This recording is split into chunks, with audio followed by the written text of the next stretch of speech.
अभिवादन स्वीकार कीजिए ब्रजेश मिश्रा का और आप देखना शुरू कर चुके हैं द डिबेट।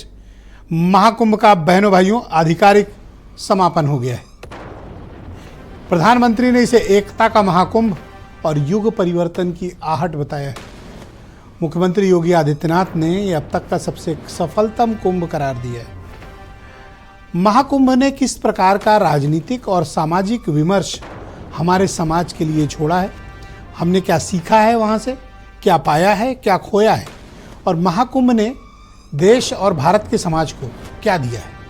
आज हम इस पर विस्तृत चर्चा करेंगे, वहाँ से मिले सीख और सबक पर। बहनों भाइयों, आज जब महाकुंभ का आधिकारिक समापन हो गया तब 66 करोड़ 39 लाख 66 करोड़ एंड 33 लाख श्रद्धालुओं ने संगम पर स्नान किया। सरकार का डेटा ये बताता है 66 करोड़ से भी ज़्यादा भारतीयों ने, यानी तकरीबन हर एक तीसरे से भी ज़्यादा भारतीय उसने संगम स्नान किया है। सरकार का दावा है कि अब तक का दुनिया में सबसे बड़ा जमावड़ा है, जहां कभी भी मानव सभ्यता में महज 45 दिन के भीतर इतने लोगों का जमावड़ा कभी भी नहीं हुआ। इस बार का महाकुंभ आप सब ने भी महसूस किया होगा कि बहुत ही खास था, बहुत ही असाधारण था और बहुत ही अविस्मरणीय था। जिस प्रकार का श्रद्धा भाव लिए लोग तकलीफों को उठाते हुए भी संगम स्नान करने के लिए पहुंच रहे थे, बहनों भाइयों, वो विलक्षण तस्वीर शायद ही कभी इसके पहले देखी गई हो। लोगों में इस तरह का जुनून था, इतना जोश और जज्बा था। और ऐसा नहीं है कि इसके पहले लोगों में नहीं था, बिल्कुल था, तब भी करोड़ों लोग आते थे। लेकिन इस बार में एक और खासियत दिखी। खासियत है यूथ पार्टिसिपेशन। युवा वर्ग का धार्मिक कार्यक्रमों में महाकुंभ के प्रति अपार लगाव। जो क्लास कभी जाता नहीं था स्नान करने, या जो क्लास कभी गया नहीं, वो क्लास भी वहाँ पहुँचा। मिसाल के तौर पर प्रधानमंत्री पहुँचे, देश भर के तमाम मुख्यमंत्री पहुँचे, गवर्नर्स पहुँचे, देश के सबसे बड़े 2 चर्चित उद्योगपति भी पहुँचे, मुकेश अंबानी, गौतम अडानी, एक से बढ़कर एक फिल्म स्टार्स पहुँचे। क्या आम और क्या खास, सभी पहुँचे। गरीब भी पहुँचे, धनवान भी पहुँचे। सबका लक्ष्य एक था, संगम में डुबकी। बहनों भाइयों, व्यवस्थाओं पर तो सवाल हो सकते हैं, लेकिन ये जो आस्था का संगम है और ये जो आस्था का समागम है, यही हिंदू सभ्यता को और यही मानव सभ्यता को मजबूत करता है। कुछ चीज़ें हमें राजनीति के पर न करनी चाहिए, न देखनी चाहिए। हमें उससे क्या विमर्श प्राप्त हुआ है और महाकुंभ का संदेश क्या है, इसके बारे में ज़रूर चर्चा करनी चाहिए। हम व्यवस्थाओं पर सवाल उठाएं, सरकार ने अगर कहीं चूक की है, निश्चित सवाल उठने चाहिए, लेकिन वो कौन सी भावना है और वो कौन सा ऐसा क्षण है, वो कौन सा ऐसा अनुराग है जो करोड़ों लोगों को प्रेरित करता है कि वो संगम में स्नान करें। बहनों भाइयों, दुनिया में कौन सी ऐसी नदी होगी, कौन सी ऐसी पवित्र नदी होगी जिसको इतना सम्मान हासिल हो। कोई भी उदाहरण आपको पूरी दुनिया की सभ्यता में नहीं मिलेगा जहां पर एक नदी में स्नान करने के लिए एक पर्टिकुलर जगह पे इतने करोड़ों लोग आते हैं। इसलिए हमारे देश में माँ गंगा को जीवंत नदी कहा गया था, जिंदा नदी। गंगा नदी भारत की लाइफलाइन है।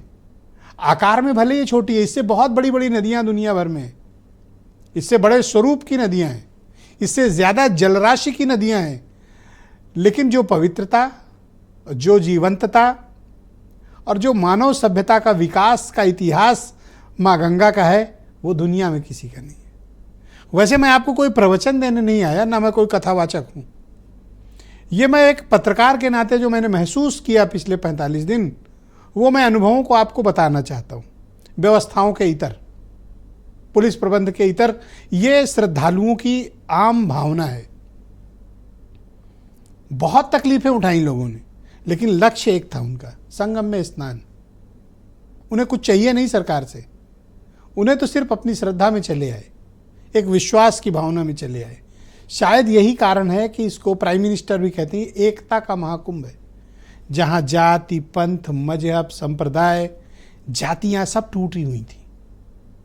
वापस ये अपने गांव में जाकर फिर से जातियों में बढ़ जाते हैं, लेकिन जब ये संगम स्नान के लिए प्रयागराज आते हैं तो ये एक होकर आते हैं। और यही वो बात है जो भारतीय परिवेश को दुनिया के अन्य मुल्कों के परिवेश से बिल्कुल अलग करती है। इसीलिए कहा गया है कि भारत महान है। हमारे गांव में मतभेद हो सकते हैं, जातियों में मतभेद हो सकते हैं, हमारे राजनीतिक विमर्श अलग हो सकते हैं, लेकिन धर्म और जीवन शैली की बात आती है तो इस प्रकार की एकता दिखना असाधारण है। हर 12 साल में कुंभ लगते हैं, हर 6 साल में अर्धकुंभ लगता है। इस बार सरकार बड़े व्यापक रूप से सम्मिलित थी, सरकार का पार्टिसिपेशन बड़ा था। 1 लाख से ज्यादा कर्मचारी, अधिकारी, फोर्सेस, सफाई कर्मचारी सब लगे थे इसको आयोजन कराने में। और यह कोई सामान्य काम नहीं था, यह एक असाधारण काम था। तो इसका संदेश क्या गया? विपक्ष ने इसको किस प्रकार से लिया? सत्ता पक्ष इसको अपने लिए राजनीतिक मौके के लिए तब्दील करना चाहता है। तमाम लोगों ने दूरियां भी बनाई कुंभ से, ऐसा नहीं कि सभी लोग आए, बहुत से लोगों ने दूरियां भी बनाई, बड़े बड़े नेताओं ने भी दूरियां बनाई। हम आज सभी कारणों की एक विस्तृत विवेचना करेंगे। आप कुछ स्टेटमेंट सुने। आस्था का यह इतना विशाल समागम दुनिया के अंदर कभी नहीं हुआ, कहीं नहीं हुआ। 66 करोड़ 30 लाख श्रद्धालु किसी आयोजन का हिस्सा बने। प्रचार का कोई मौका विरोधियों ने चूका नहीं। जिनको ये आस्था का ये महासमागम अच्छा नहीं लग रहा था, उन्होंने कोई मौका नहीं छोड़ा। जिस भावनाओं के साथ लोग आए, वो सब लोग पूरी तरीके से वहां आशीर्वाद लेकर गए। पर जो अव्यवस्था हुई, जो पूरी तरीके से जो अव्यवस्था हो गई, उस अव्यवस्था को मैं इतना ही कहना चाहूँगा कि सरकार को ठीक ढंग से लोगों की सेवा करनी चाहिए थी, मदद करनी चाहिए थी। इनकी दुर्व्यवस्था पर, अव्यवस्था पर आस्था भारी पड़ गई। महाकुंभ में बहुत अधिक घोर अव्यवस्थाएं थी। अगर सरकार की व्यवस्थाएं ठीक से होती तो 100 करोड़ लोग स्नान करते, लेकिन व्यवस्थाओं की ठीक से ना होना के कारण से और भगदड़ मचने के कारण से जो है वो कम लोगों ने स्नान किया। विरोधी दूरबीन और माइक्रोस्कोप लगाकर बैठे हुए थे, फिर भी वो घटनाएं उजागर नहीं कर पाए, ऐसा मुख्यमंत्री ने भी आज भी बात कही।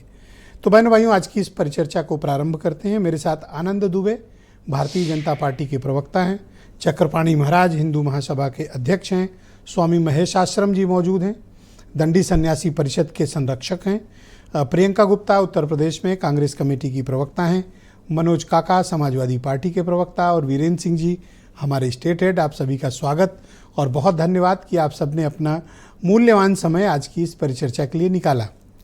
मैं सबसे पहले चाहता हूं कि मैं DS चौहान साहब के पास चलूं। उत्तर प्रदेश में इन्होंने 38 साल पुलिस डिपार्टमेंट में as head of department, DGP और वेरियस फील्ड पोस्टिंग में गुजारे हैं और कई महाकुंभ भी इन्होंने कराए हैं। तो ये बेहतर बताएंगे कि इस बार के कुंभ में और पिछली बार के कुंभ में क्या अंतर था। चौहान साहब, आपका बहुत स्वागत। और मैं आपसे जानना चाहता हूं कि इस बार के कुंभ में एक पुलिस ऑफिसर के रूप में आपने कैसे महसूस किया? इंतजामातों को लेकर भी तमाम बातें कही जा रही हैं, उनको लेकर आपका क्या दृष्टिकोण है? और ये कुंभ दूसरे कुंभ और अर्धकुंभ के मुकाबले खास कैसे था? नमस्कार विजय जी। हमारे जो कुंभ मेले का जो इतिहास है वो शुरू होता है हम सबके भागीरथ। तो भागीरथ जी ने अपने पूर्वों की शांति के लिए तपस्या खड़े होकर और भगवान शिव को प्रसन्न किया और गंगा जी नीचे आई जटाओं की। तो एक लाइन में कहा जाए, उत्तर प्रदेश सरकार का, यूपी पुलिस का, सभी डिपार्टमेंट्स का एक भागीरथी प्रयास था, जिसकी वजह से ये कुंभ बहुत सक्सेसफुल हुआ। पुलिस ने बहुत उच्च कोटि की व्यवस्था की थी। आप मुझे बताइए, सबसे पहले एक सिंगल केस ऑफ डिसिप्लिन नहीं, किसी पब्लिक के साथ में बदतमीजी नहीं, जाति नहीं, सॉफ्ट स्किल कितने अच्छे पुलिस, और इतना व्यापक प्रबंध किया था पुलिस जी, जो करीब 150 किलोमीटर के दायरे से पुलिस व्यवस्था शुरू हुई, तभी इतना बड़ा लार्ज क्राउड जो हैंडल किया पुलिस ने। मानव इतिहास में केवल 2 जगह इतने लार्ज गैदरिंग होते हैं, एक इस्लाम जगत में मक्का और मदीना में होता है, और एक उत्तर प्रदेश में कुंभ में होता है। यूपी पुलिस का जो कहते हैं इंस्टीट्यूशनल मेमोरी है, और उसी हिसाब से उन्होंने व्यवस्था की थी। ये सही है कि इतने बड़े कुछ कठिनाइयां आती हैं, लेकिन आपने ये देखा होगा कि पुलिस का मैकेनिज्म बहुत अच्छा था इसको करेक्ट करने के लिए। तो इसका मतलब सतत निगरानी थी, सतत प्रयास था अपनी कमियों को दूर करने के लिए, और इसकी वजह से इतने लोग चले गए। मैं 2-3 सवाल आपसे पूछना चाहता हूं। क्या आपके पास कोई ब्लू बुक है कुंभ को लेकर, जिसके आधार पर आप स्टैंडर्ड सिक्योरिटी अरेंजमेंट करते हैं? सवाल नंबर 1। या फिर आप हर साल व्यवस्था देखकर तब फिर निर्णय करते हैं कि आपको सुरक्षा कैसे करनी है? मैं अप्रिशिएट करता हूं कि पुलिस ने अच्छा काम किया, अगर 2-1 इंसिडेंट को छोड़ दें तो पुलिस ने किया काम। इतने लोगों की सुरक्षा करना ये बहुत चुनौतीपूर्ण दायित्व है, उसको 1-2 घटनाओं से हम खत्म नहीं मान सकते।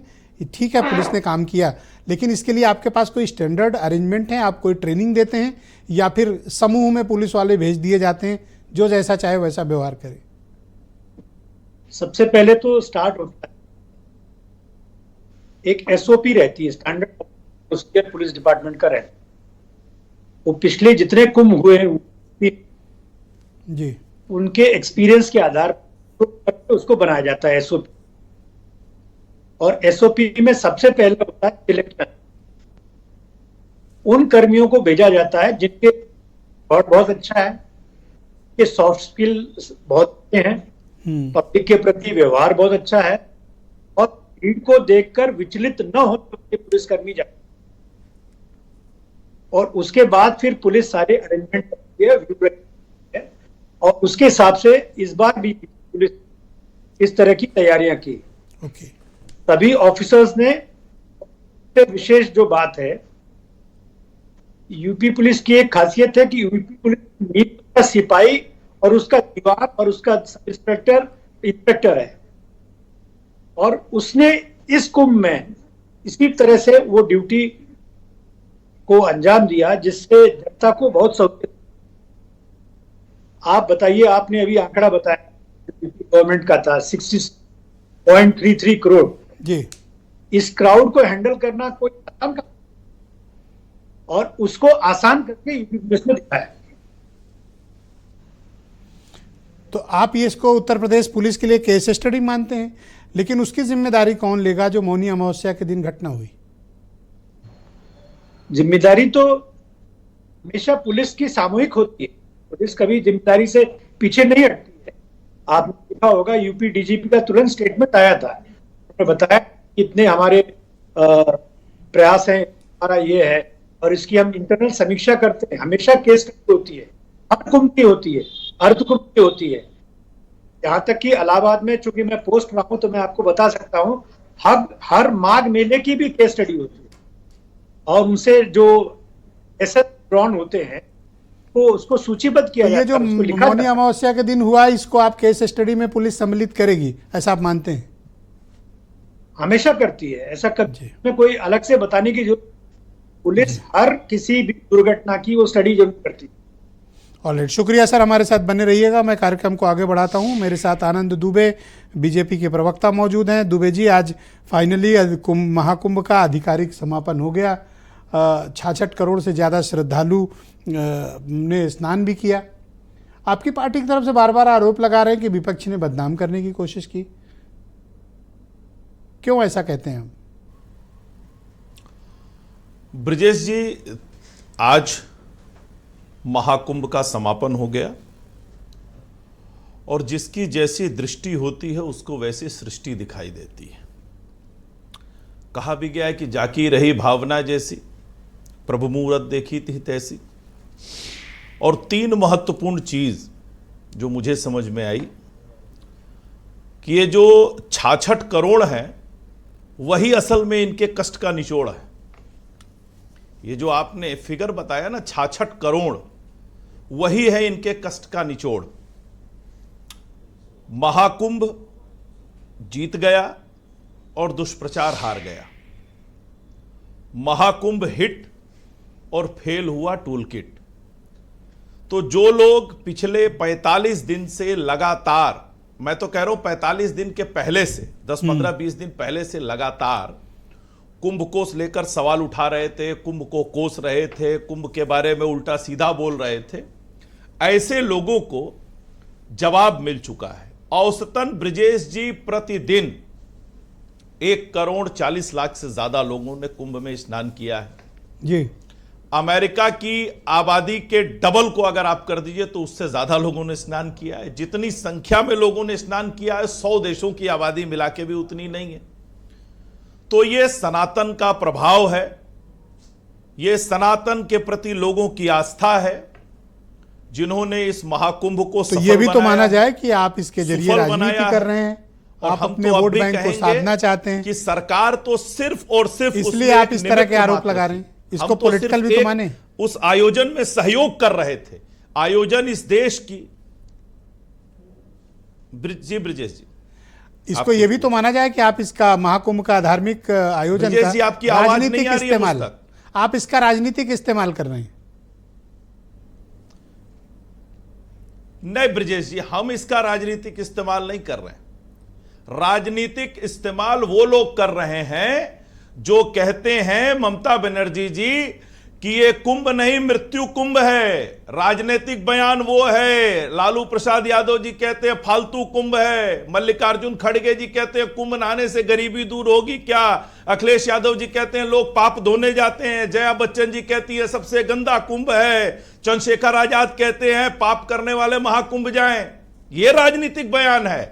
हुसैन दलवाई कहते हैं कि वहां तो गंदगी फैला रहे लोग, बीमारी फैल रही है नहाने से।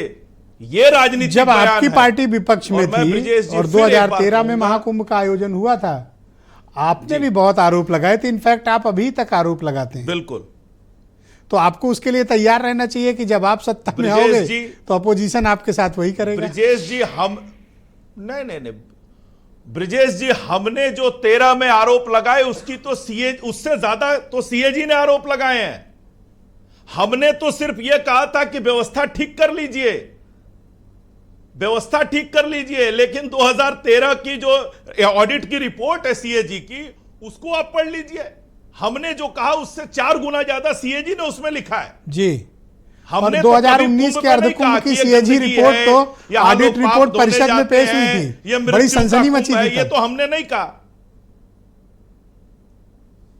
जी ब्रिजेश जी। 2019 वाली भी सीएजी रिपोर्ट आई थी। आवाज नहीं आ रही, बताएं। ऑडिट रिपोर्ट विधान परिषद में आई थी। नहीं ब्रिजेश जी, देखिए 2013 की ऑडिट रिपोर्ट, 2019 की ऑडिट रिपोर्ट, दोनों को आप पढ़ लीजिए। 67% काम कुंभ खत्म हो गया था, पूरे ही नहीं हुए थे 2013 में।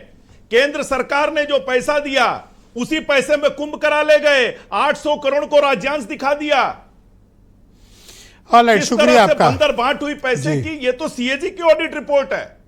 ऑलराइट, मैं मनोज काका को आमंत्रित करता हूं, समाजवादी पार्टी के प्रवक्ता है। मनोज जी, स्वागत आपका। कुंभ में 66 करोड़ से भी ज्यादा श्रद्धालु आए। ऐसा प्रतीत होता है कि आप राजनीतिक रूप से जलन के शिकार हुए और आपको लगा कि एक बहुत बड़ा परिवर्तन जनता के विचार, उनके श्रद्धा में आ रहा है। इस कारण आपने नकारात्मक प्रचार किया और योगी जी के मुताबिक आप तो दूरबीन और माइक्रोस्कोप लेकर घूम रहे थे, बट आपके हाथ कुछ लगा नहीं। मनोज जी, देखिए, आपकी जो आज की बात है उस पर बस एक लाइन मुझे कहना है कि साधो देखो जग बौराना। एक कबीर की लाइन है कि साधो देखो जग बौराना, साच कहे तो मारन धावे, झूठ बड़ा पतियाना। तो साधो देखो जग बौराना।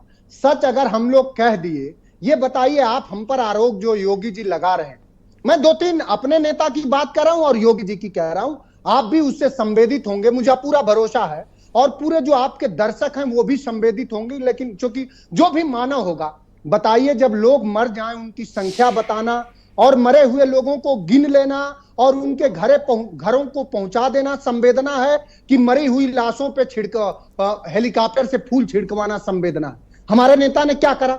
हमारे नेता ने अगर इस देश की बड़ी सदन में कहा कि वो हमारे ही नागरिक हैं, हमारे ही श्रद्धालु हैं, जिनकी कुंभ में भगदड़ में जान चली गई, जिनके घरों के लोग आज भी मर्माहत हैं, जिनके घरे को लोग आज भी अपनों को खोज रहे हैं, उस पर 2 मिनट का मौन रख लिया जाए। जो सरकार और जो पार्टी अपने दिवंगत लोगों के लिए 2 मिनट का मौन नहीं रख सकती है, उससे आप कैसी उम्मीद कर रहे हैं? लोग कह रहे हैं कि अमेरिका से ज्यादा लोग आए। अरे कैसी आप वैज्ञानिक बात करते हो? कितना लोगों को पाखंड में, क्या अमेरिका की जो इकोनॉमी है वो $25 ट्रिलियन की, हमारी कितनी है? ये तो आप बताओ, कैसे कह क्या सकते हमारी हो भी कि जो इकोनॉमी कुंभ संगम नाले में से स्नान करने 25 आए ट्रिलियन डॉलर की हो वो जाएगी? पाखंड है? ये पाखंड शब्द इस्तेमाल क्यों किया आपने? पाखंड तो नहीं है, श्रद्धा है। देखिए श्रद्धा और पाखंड में बहुत महीन अंतर है।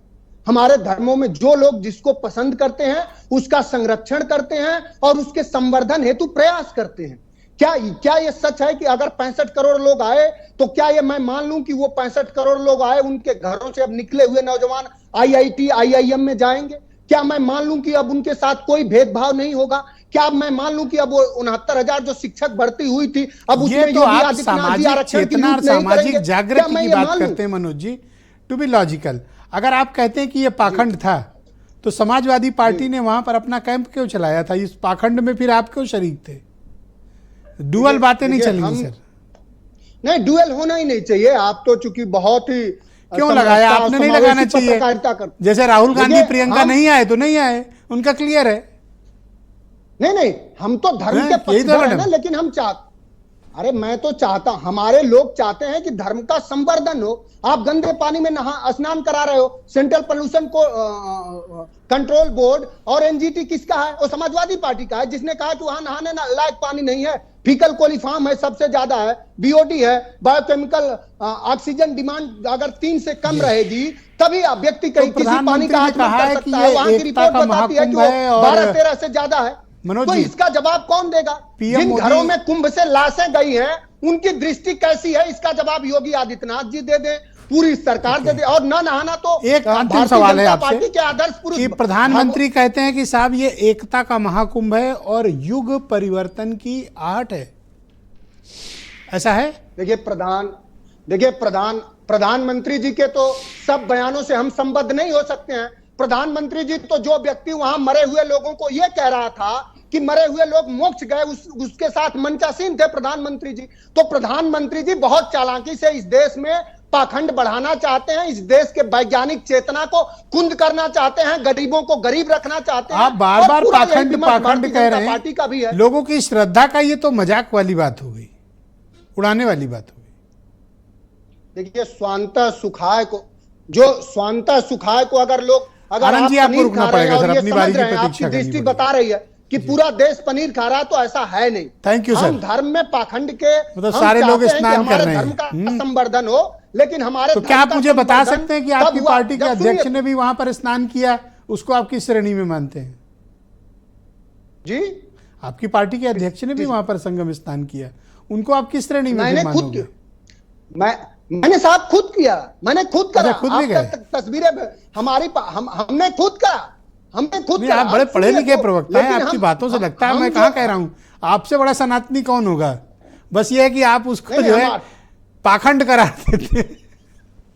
नहीं, मतलब बीजेपी वाले करें तो आपको पाखंड लगता है, और आपने महाकुंभ का आयोजन किया, वो श्रद्धा लगती है। हमारे ही धर्म में था ना कि सती प्रथा किसके धर्म में थी? हमारे धर्म में थी। Sir thank you sir. Social reform पर किसी और दिन चर्चा करेंगे सर। मैं प्रियंका गुप्ता को इनवाइट करूंगा, उसके बाद हमारे साथ 2 बड़े धर्म गुरु मौजूद हैं। मैं उनसे, मनोज भाई थोड़ा सा वक्त दीजिए, मैं आपको सेकंड राउंड में समय दूंगा। Please wait, please. मैं प्रियंका जी, स्वागत आपका। मैं धन्यवाद सर, थैंक यू सर। कृपया सहयोग करें सर, कृपया सहयोग करें। धन्यवाद सर। प्रियंका गुप्ता जी को मैं आमंत्रित करता हूं। प्रियंका जी, तो फाइनली राहुल और प्रियंका ने कुंभ से दूरी बना ही ली। क्यों नहीं आए ये लोग?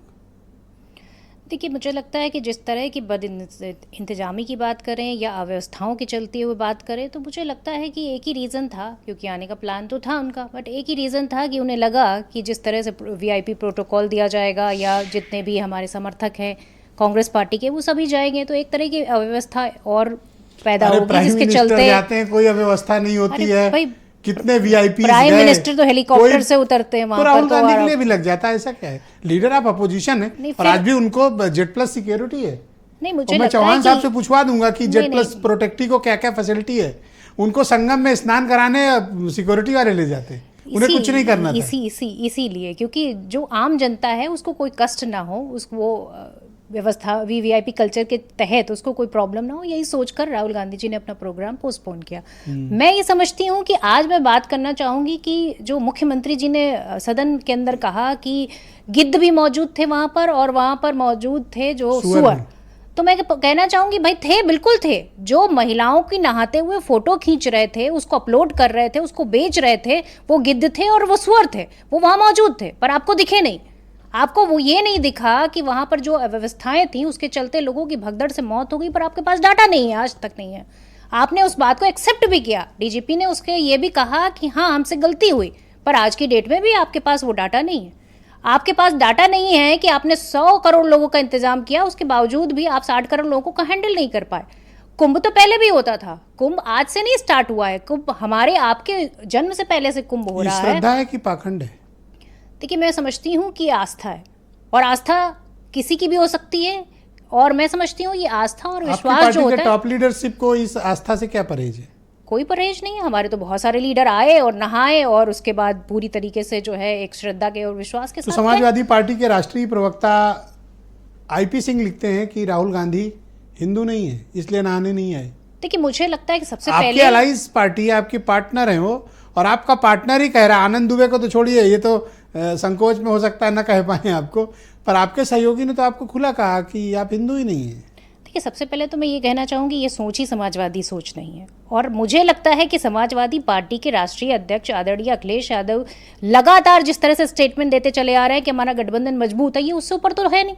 अगर ये उससे ऊपर है पार्टी में, तो तब तो मैं इनकी बात का कोई सीरियसली ले। मुझे लगता है कम कि से कम अगर आपको लगता है कि उन्होंने गलत बोला है, तो आपको मनोज काका से स्पष्टीकरण देना चाहिए। बिल्कुल, मनोज काका से स्पष्टीकरण, बिल्कुल मैं कहूंगी कि उनके खिलाफ एक्शन होना चाहिए। से पूछ लें। नहीं, बिल्कुल मैं अगर हौसला है तो पूछिए आपके नेता को, उन्होंने कहा हिंदू नहीं है। नहीं ब्रजेश जी, सुनिए, मैं सबसे पहले तो यही कहूंगी कि इनको बोलना चाहिए, उनके खिलाफ एक्शन लेना चाहिए, क्योंकि पार्टी में अध्यक्ष का पद बड़ा होता है या इनका पद बड़ा है। और आप सबसे बड़ी चीज है, इसके खिलाफ पूरी तरीके से एक्शन लीजिए। किसी को भी हक नहीं है। मैं कौन सा एक्शन? मैं कौन होता हूं एक्शन लेने वाला? मैं मनोज काका जी से कह रही हूं। मनोज काका क्या एक्शन लेंगे? अरे भाई, पार्टी के राष्ट्रीय अध्यक्ष एक्शन, मैं तो कहती हूं पार्टी के राष्ट्रीय अध्यक्ष मेरा एक्शन एक ले। विनम्र सवाल है, मोहन भागवत जी जो भारतीय जनता पार्टी के आदर्श पुरुष हैं, जो 1925 से हिंदुत्व का झंडा सर वो छोड़िए भागवत जी को, ये बताइए कि आपने कांग्रेस पार्टी के अध्यक्ष को आपकी पार्टी के एक प्रवक्ता ने अपमानित किया और कहा वो हिंदू नहीं है इसलिए नहाने नहीं गए। मैं तो कहती हूँ कि उसके खिलाफ आप पूरी तरीके से एक्शन लीजिए, क्योंकि नहीं पार्टी लेंगे, क्या में कर लेंगे? नहीं, क्यों नहीं, बिल्कुल लेना पड़ेगा। तो लेके दिखाएं मनोज काका। अच्छा भाई, किसी अच्छा, को चलो ये पहले हक वालों नहीं दोनों है, सामने किसी को ये हक नहीं है कि ये सर्टिफिकेट बांटे कि दे कौन दिया, हिंदू है कि दे कौन दिया, नहीं है, दे दिया। और ये समाजवादी पार्टी की सोच भी नहीं है। देखिए, ये तो समाजवादी पार्टी, सवाल ऐसा समाजवादी पार्टी किसी भी तरह के इस तरह के बयान का, मैं आपसे ये जानना चाह रहा हूँ कि आप भारतीय जनता पार्टी के साथियों से क्यों नहीं पूछ रहे? क्यों नहीं पूछा? मोहन भागवत नहीं आए नहाने, पूछिए उनसे कि क्या आईपी सिंह के बयान को समाजवादी पार्टी स्वीकार करती है कि नहीं करती है? हिंदू है कि नहीं है, ये सवाल है। कहाँ दे रहे हैं? आपकी तो घिग्गी बंदी है मैडम। अरे भाई, आप पूछिए उनसे, मैं सीधे क्या आईपी सिंह के स्टेटमेंट को समाजवादी पार्टी स्वीकार करती है? मैं किसी व्यक्ति का बचाव और उसका समर्थन करने में, मैं पार्टी का बचाव और समर्थन करता हूं, मैं किसी व्यक्ति का आप कहिए कि आईपी सिंह का स्टेटमेंट गलत है, तो हो सकती है, पर किसी समाजवादी की सोच अगर ऐसी है तो मुझे लगता है कि उसके खिलाफ एक्शन लेकर आपको ही प्रूव करना चाहिए। बात कहते हैं उससे पार्टी, क्यों मनोज काका कुछ कहेंगे तो पार्टी का स्टेटमेंट मानेंगे? आप आधिकारिक प्रवक्ता हैं, आप जो कहेंगे मैं मानूंगा।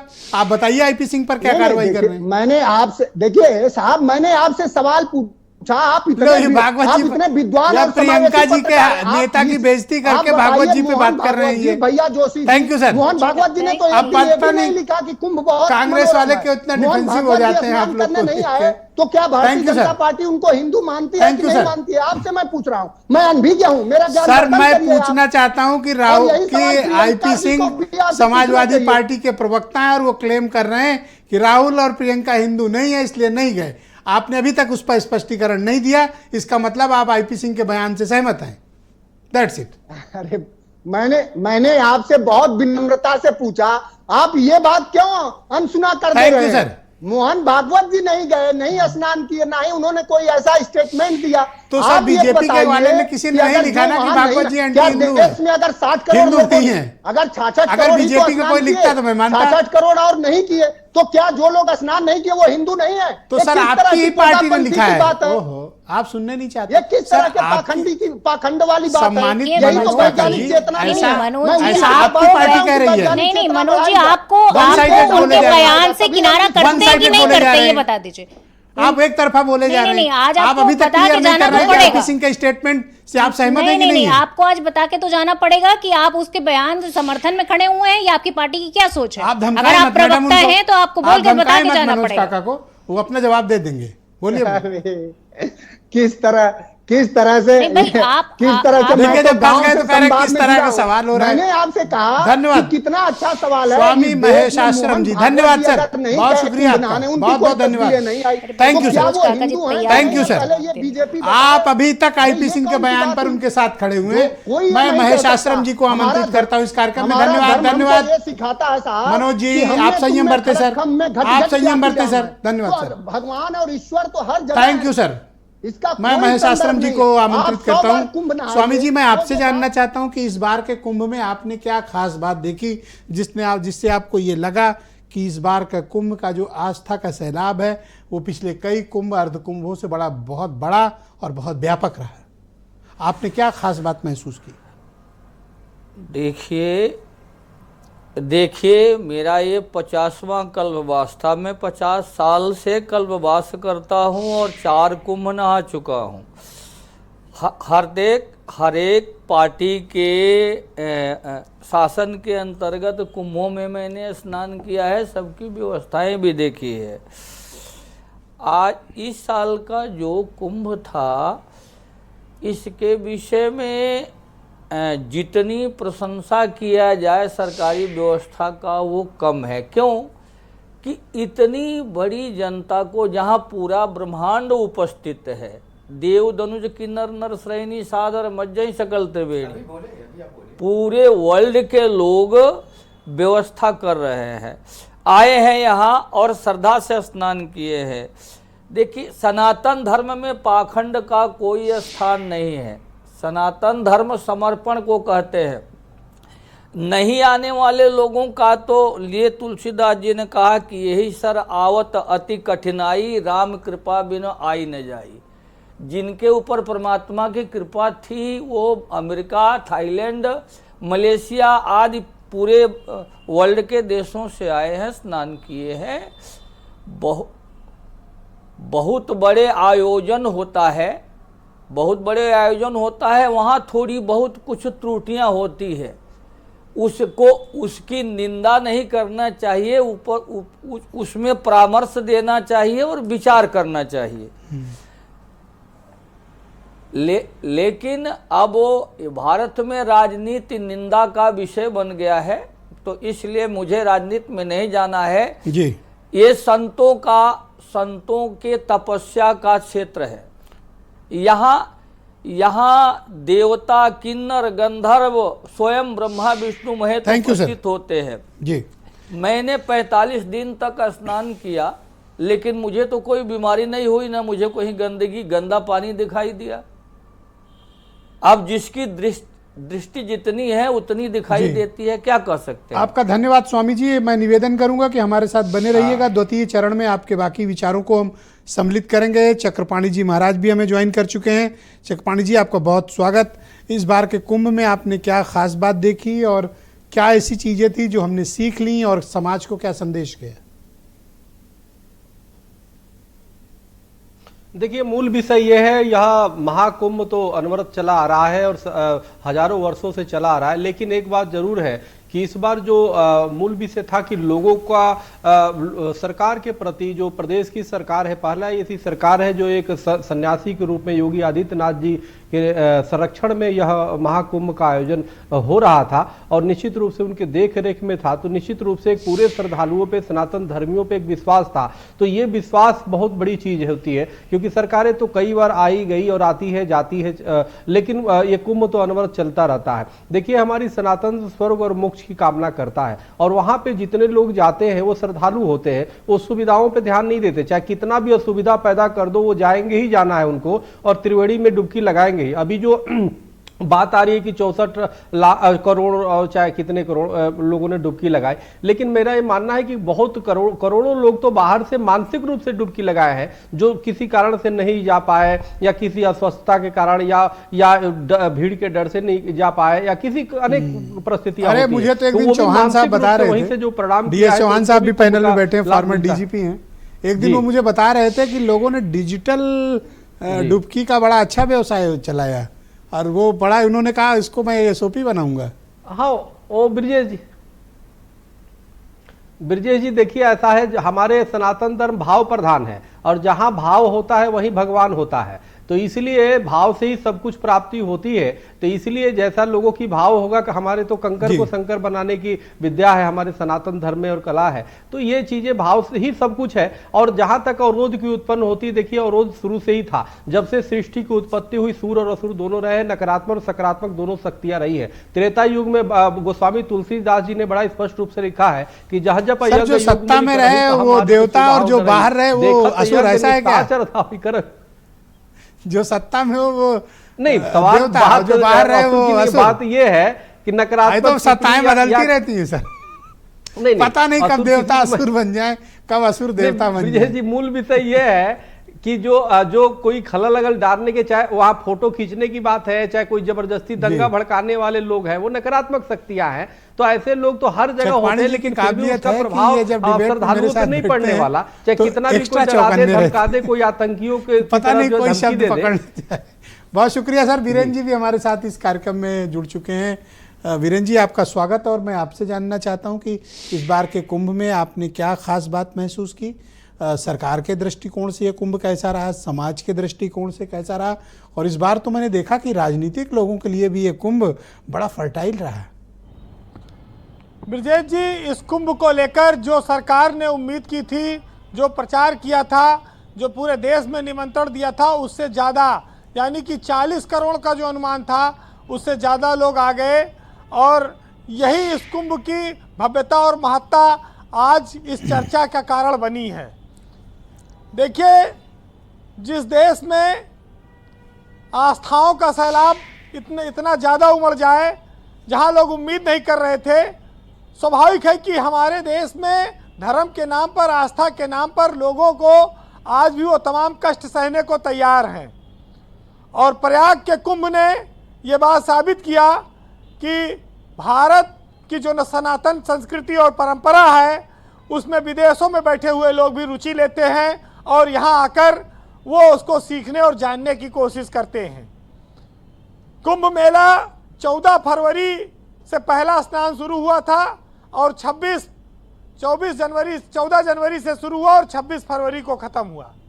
45 दिन का करीब एक मेले का कहा जाए तो जो नहान का मुख्य पर्व और सारे आयोजन रहते हैं, लेकिन इसकी तैयारियां साल भर से शुरू हो जाती हैं। कोई मामूली बात नहीं है इतनी बड़ी व्यवस्था कर पाना। हजारों पुलिसकर्मी लगते हैं, सफाई कर्मी लगते हैं, सड़कें बनानी पड़ती हैं, बिजली की व्यवस्था करनी पड़ती है, बसें लगानी पड़ती हैं, पुल बनाने पड़ते हैं, ट्रैफिक सिस्टम दुरुस्त करना पड़ता है। और सबसे बड़ी बात यह है कि माघ का जो महीना होता है वो ठंड और ठिठुरन का होता है और कल्पवासी भी आते हैं, वो सब भी प्रशासन को, अफसरों को झेलना पड़ता है। तो कुंभ आज इस चीज़ के लिए उत्तर प्रदेश प्रसिद्धि पा रहा है कि उसने पूरी दुनिया का सबसे बड़ा मेला आयोजित कराया है। 66.30 करोड़ की डुबकी की अनुमान आज लगाई जा रही है, लेकिन ब्रजेश जी इसमें मैं 66 करोड़ डुबकी पूरे देश और दुनिया की जनता की मानूंगा और 30 लाख डुबकी अकेले मंत्री नंदगोपाल गुप्ता नंदी की मानूंगा। तो उनका जोड़कर 66-33 बनता है।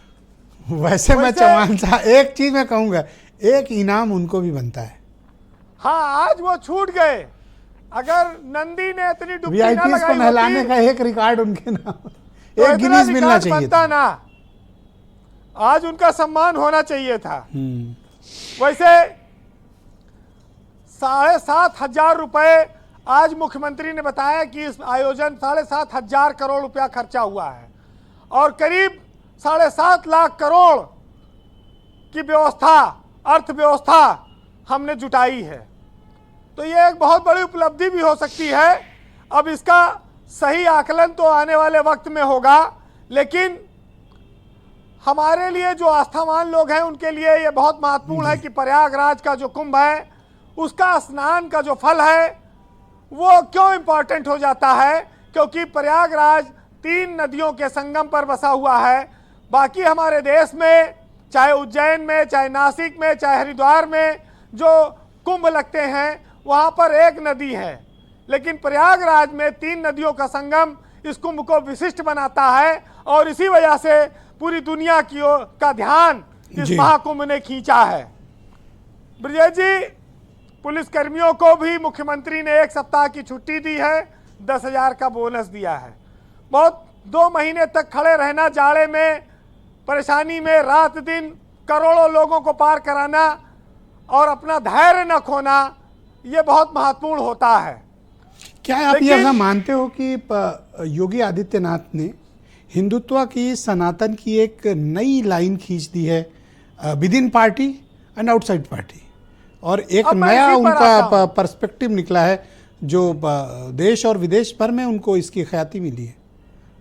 ब्रजेश जी, बात इसी पर आती है कि जो भाजपा ने राम मंदिर का उद्घाटन कराया, जो प्रसिद्धि भाजपा को उस समय नहीं मिल पाई, वो प्रसिद्धि योगी आदित्यनाथ ने कुंभ मेला कराकर हासिल की है।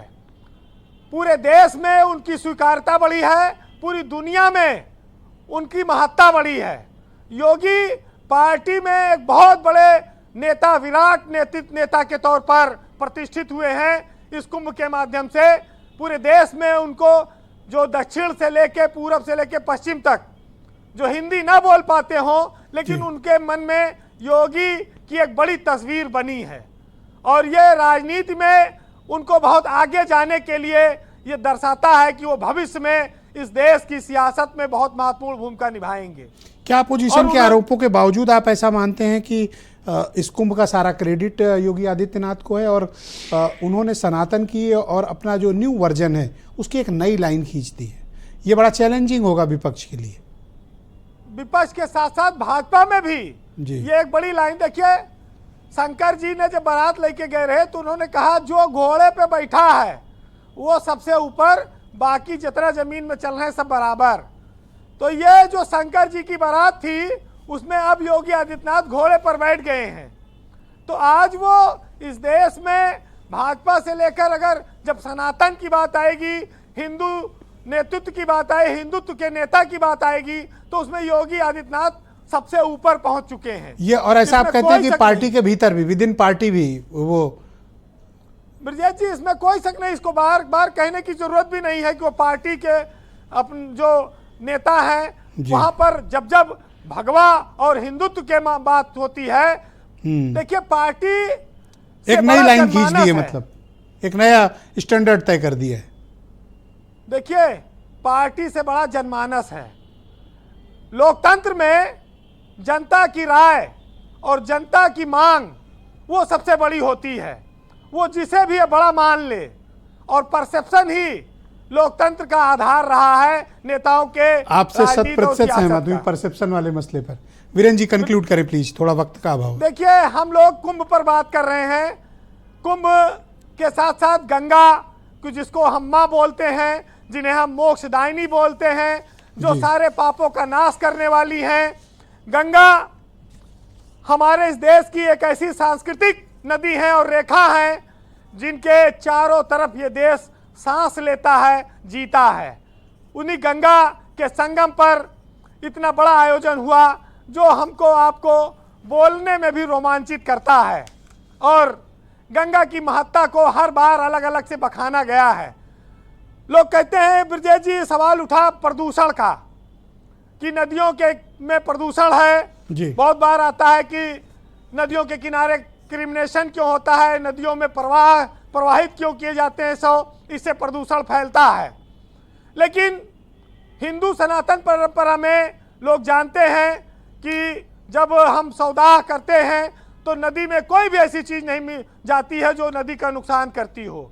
चाहे मखाना डालें, चाहे गरी डालें, चाहे फूल डालें, सब नदी को स्वस्थ करते हैं। नदियां ब्रजेश जी क्रिमिनेशन से कभी प्रदूषित नहीं हुई हैं, नदियां करप्शन से प्रदूषित हुई हैं। जब उनमें बड़े बड़े नालों का गंदा पानी डाला जाता है, बड़े बड़े स्लाटर हाउस के मलबे डाले जाते हैं, कचरे डाले जाते हैं, तब नदियां प्रदूषित हुई जी। फिलहाल आज हम गंगा के लिए, नदी के लिए 4 शब्द कहेंगे, सुनिएगा। उत्तर प्रदेश और लखनऊ के एक बहुत मशहूर शायर थे प्रमोद जी, उनका निधन हो गया। उनकी बहुत प्रासंगिक रचना है, सुनिएगा कि नदियाँ धीरे धीरे बहना, नदियाँ घाट घाट से कहना, मीठी मीठी है तेरी धार, खारा खारा सारा संसार। रास्ते मुश्किल होते हैं फिर भी हासिल होते हैं, और बहते पानी के संग संग प्यासों के भी दिल होते हैं। और बहना बस बहना नदिया, कुछ भी हो सहना नदिया, और सब पे लुटाना अपना प्यार, कहना कहते हैं इसको धार, खारा खारा सारा संसार। देखिए कौन सा ऐसा काम है जो वीरेंद्र जी नहीं कर सकते, डिबेट में गा भी सकते हैं। ये मतलब मुझे लगता है ये बड़ी ऐतिहासिक डिबेट है और इन्हें अप्रिशिएट किया जाना चाहिए कि अपनी बात कहने का और लोगों से जुड़ाव का जो वीरेंद्र जी का अंदाज है वो बिल्कुल निराला है। क्या कोई सोच सकता है कि वो गा के भी बता सकते हैं, पर उन्होंने किया। वीरेंद्र जी आपका बहुत आभार और धन्यवाद। आज आपने बहुत ही शानदार तरीके से अपनी बात प्रस्तुत की। मैं दूसरा चरण शुरू करता हूं और मैं सभी अपने गेस्ट से अनुरोध करूंगा कि सबके लिए मेरे पास 60-60 सेकंड यानी 1-1 मिनट है और समय सीमा का सभी लोग पालन करें। मैं DS चौहान साहब के पास चलता हूं। चौहान साहब, जब ये कुंभ शुरू हो रहा था तो आपके डिपार्टमेंट के सामने यानी पुलिस डिपार्टमेंट के सामने सबसे बड़े चैलेंजेस क्या थे? देखिए, सबसे बड़े चैलेंज क्राउड का एस्टिमेशन करना कि कितना क्राउड आएगा, उसकी व्यवस्था करना। दूसरा, ऐसा डिसीजन मेकिंग स्ट्रक्चर बनाना सीमलेस हो।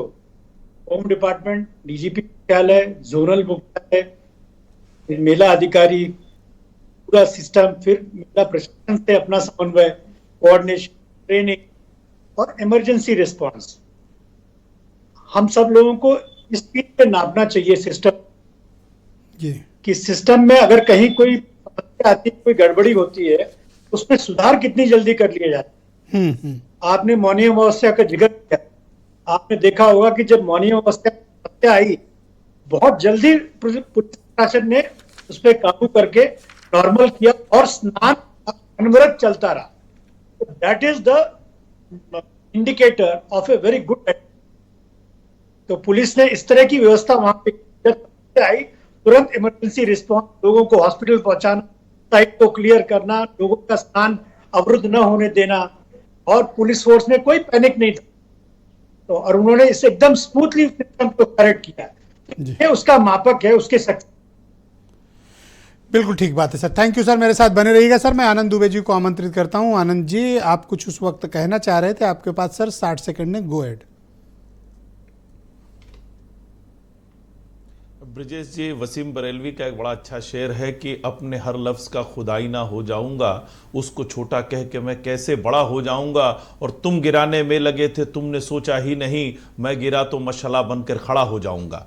एक तरफ योगी आदित्यनाथ जी थे जो सफल और सुफल कुंभ का आयोजन करना चाहते थे, दिन रात उसमें लगे हुए थे। दूसरी तरफ अखिलेश यादव जी थे, विपक्ष था जो दिन रात उनको कोसने में लगा हुआ था। दिन रात वो चाहता था कैसे अव्यवस्था उत्पन्न हो, लेकिन अंत में जीत हुई कुंभ की, सनातन की, और इसका श्रेय जाता है उत्तर प्रदेश की जनता को, इस देश की जनता को। और एक चीज और ब्रजेश जी कह दूं, पूरे कुंभ में मनोज काका के मुताबिक जितनी डुबकियां लगी वो पाखंड की डुबकी थी, सिर्फ 2 डुबकी साइंटिफिक डुबकी थी, एक अखिलेश यादव की, दूसरी मनोज काका की।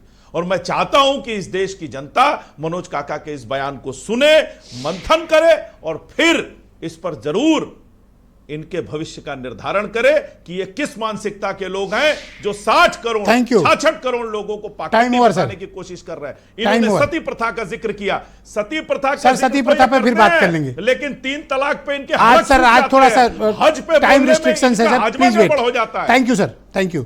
मनोज जी मैं 60 सेकंड आपके पास, और समय का पालना करिएगा, बोलिए।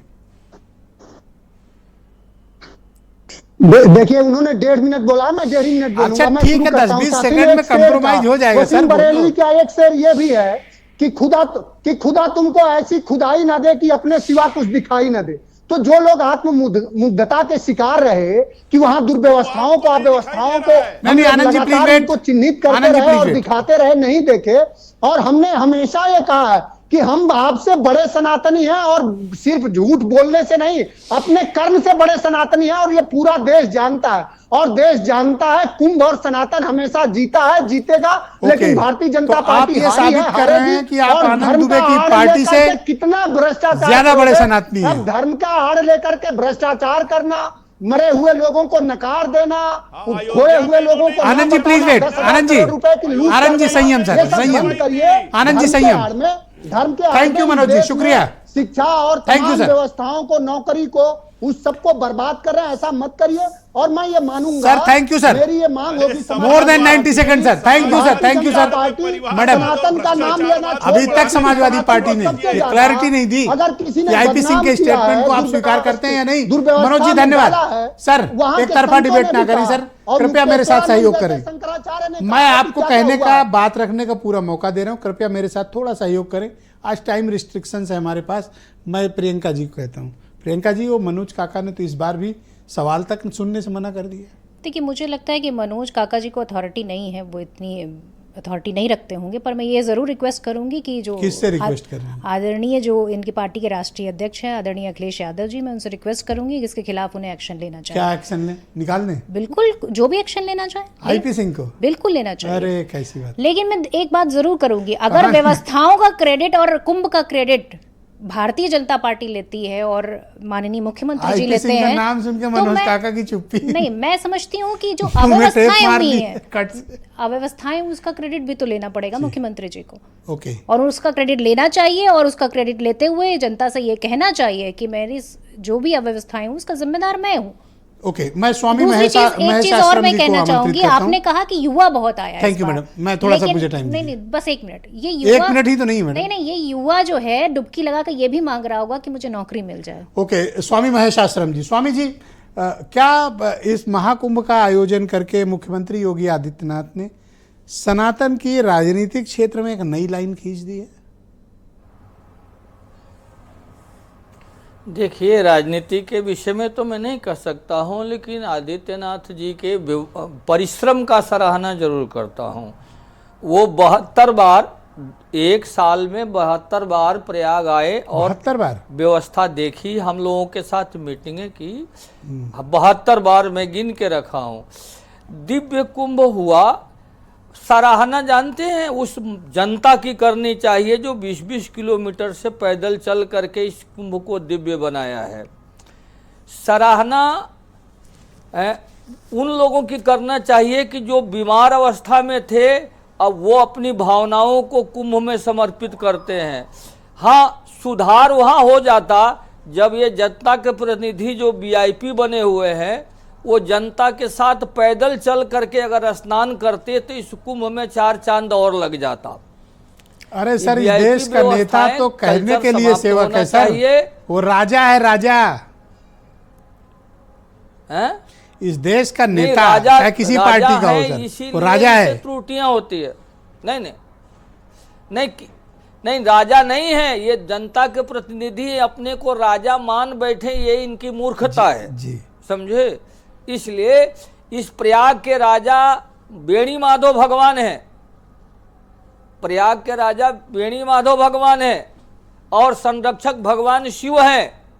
और यहाँ यहाँ ब्रह्मांड के सभी देवता, किन्नर, गंधर्व और संत हैं, व्यवस्थापक। इसलिए योगीनाथ जी Thank you, sir. संत हैं और संत होते हुए भी इतनी परिश्रम किया, इसलिए उनका धन्यवाद है। स्वामी जी, शुक्रिया और आपका। कुंभ से सारे जगत का कल्याण हो। बहुत धन्यवाद जय आपका। मैं प्रयाग। चक्रपाणी जी को आमंत्रित करता हूं। चक्रपाणी जी, आप क्या मानते हैं कि मुख्यमंत्री योगी आदित्यनाथ ने with in party, outside party एक नया अवतार अपना प्रस्तुत किया है, एक नया वर्जन प्रस्तुत किया है, हिंदुत्व की, सनातन की एक नई लाइन खींची है, जो जिसके लिए इस वक्त उनका कोई कॉम्पिटिटर नहीं, उन्होंने सारे कंपटीशन खत्म कर दिए। देखिए ब्रजेश जी, सरकारें तो कोई भी रहेगी वो तो करेगी ही, उसको करना ही है, क्योंकि कुंभ तो हमारी प्राचीन परंपरा है। लेकिन मूल विषय यह है कि योगी आदित्यनाथ जी ने जिस प्रकार से सक्रियता दिखाई है वो बिल्कुल अविस्मरणीय है, उसको भूला नहीं जा सकता। दूसरी बात देखिए, राजा हो या रंक हो, कर्मों के आधार पर उसे स्वर्ग और मोक्ष की प्राप्ति होती है। भगवान चित्रगुप्त के महाराज के पास जो है ना, मनसा वाचा कर्मणा, किसी भी प्रकार से अगर गलत सोचते भी हैं तो वहां नोट होता है। तो इसलिए मेरा ये मानना है कि अब तो जो हुआ, जिन लोगों ने सहयोग दिया महाकुंभ में, वो भी, जो नहीं दिया वो भी, तो अब आगे की बीती सर, मैं एक सामान्य पत्रकार होने की, वो तो भगवान चित्रगुप्त, एक सामान्य पत्रकार के नाते आपसे लिखा जा चुका है, एक सामान्य जर्नलिस्ट होने के नाते आपसे ये बात कह रहा हूँ। भारत में दो ही क्लास है सर, आम आदमी, खास आदमी, जिसका जिक्र अभी स्वामी जी कर रहे थे ना कि वो वीआईपी ज्यादा आ रहे थे, तो मैंने इसीलिए कहा वो खास आदमी दरअसल राजा कैटेगरी है।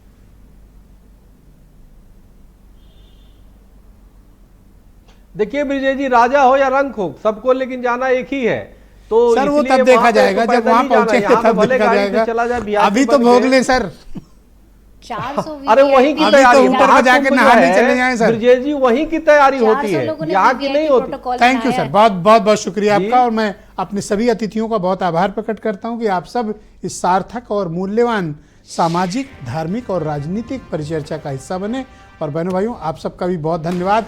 अंत में मैं दो लोगों को बहुत विशेष धन्यवाद देता हूँ। प्रयागराज के मेरे भाई बहनों को, जिन्होंने असीम धैर्य का सामना किया, असीम धैर्य दिखाया, और उन्होंने 66 करोड़ लोगों को वेलकम करने के लिए अपने सुकून, अपनी सुविधाओं, अपने संसाधन सब कुछ लगा दिए। और वो असीम धैर्य दिखाकर उन्होंने साबित किया कि प्रयागराज क्यों है। और मीडिया का भी बहुत धन्यवाद कि उन्होंने सतत कवरेज लगातार जारी रखी। अक्रॉस द मीडिया सभी पत्रकारों को, जो सहयोगी टेक्निकल लोग हैं उन्हें भी बधाई, सभी कैमरामैन को बधाई, सबने बहुत शानदार काम किया। आप सबका बहुत शुक्रिया। और बहनों भाइयों, आपका विशेष धन्यवाद कि आपने लगातार इस तरह की डिबेट देखी। शुक्रिया, धन्यवाद, नमस्कार।